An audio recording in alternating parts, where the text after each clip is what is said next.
Let's go ahead and talk about blending now. So again, here are different types of pencils that we have.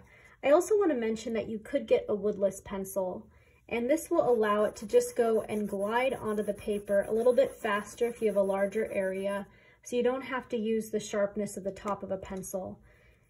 There's also pencil extenders. These are really helpful, so if you ever have a small pencil that you are working with, you can use this, and that just preserves the pencil a little longer. Also, Ebony is one of my favorite pencils that I personally work with. It's like equivalent to a 9B, but holds its sharp a little bit longer. So if I were to work with this pencil, you can tell how dark and rich it's already getting just by a couple applications. So again, this is an Ebony pencil.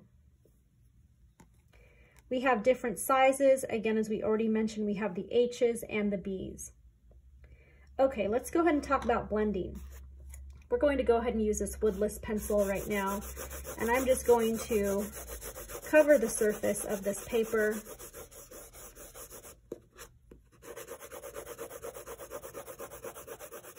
And you can see right now that it's actually not going into the tooth of the paper.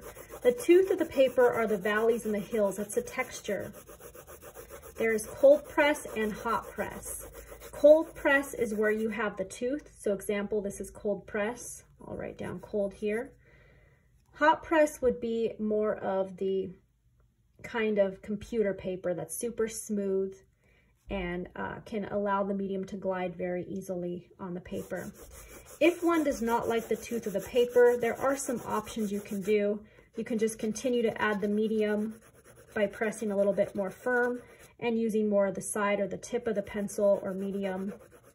And then you're starting to get more of a darker value. Other ways to go. So there are different blending stumps that we can apply. Blending stumps are compressed paper.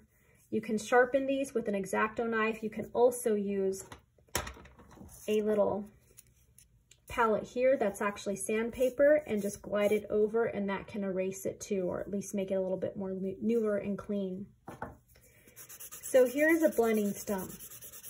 Blending is typically used for something that you want to make look realistic in terms of its application. If it's something that has a smooth way, a smooth application in terms of its texture, then maybe blending would be the good way to go for that. So here again are different sizes of compressed blending stumps. There's different sizes. You can tell how large and how small they can be to get all the different types of details or vast areas that you want to cover. The next is a tortillion. Now these are actually paper that's just rolled up together. I make them. My students have actually taught me this throughout the semesters. Super easy to do. I can literally just coil this paper right now, and then I have a point, and this would be a blending stump, very similar to what we just seen before. Okay, so hollow rolled paper, very easy to make at home.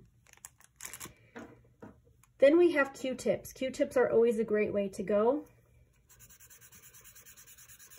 Q-tips blend, very similar to a blending stump, a little bit lighter in its application because it's not as compressed. You do have these little softer forms of like a sponge. Cotton ball. Cotton ball gets large areas. This is good for backgrounds or like landscape areas. We also have the tissue. If you're using a tissue, please do not use any type of perfume or lotion tissue, because that can also get into the actual paper. So this is just 2-ply, 1-ply, general brand Kleenex. And you can also blend with that too. I tend to do a circular motion, just so then you don't see the hand of the artist as they're blending. Okay, so tissue. Some other ones. So this is a little makeup brush. It's a very small one with small bristles.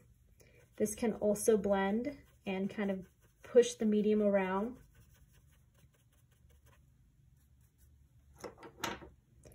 Similar to an actual like beauty blender or makeup sponge. This is something also that can help blend areas out. You can see the medium gets onto that.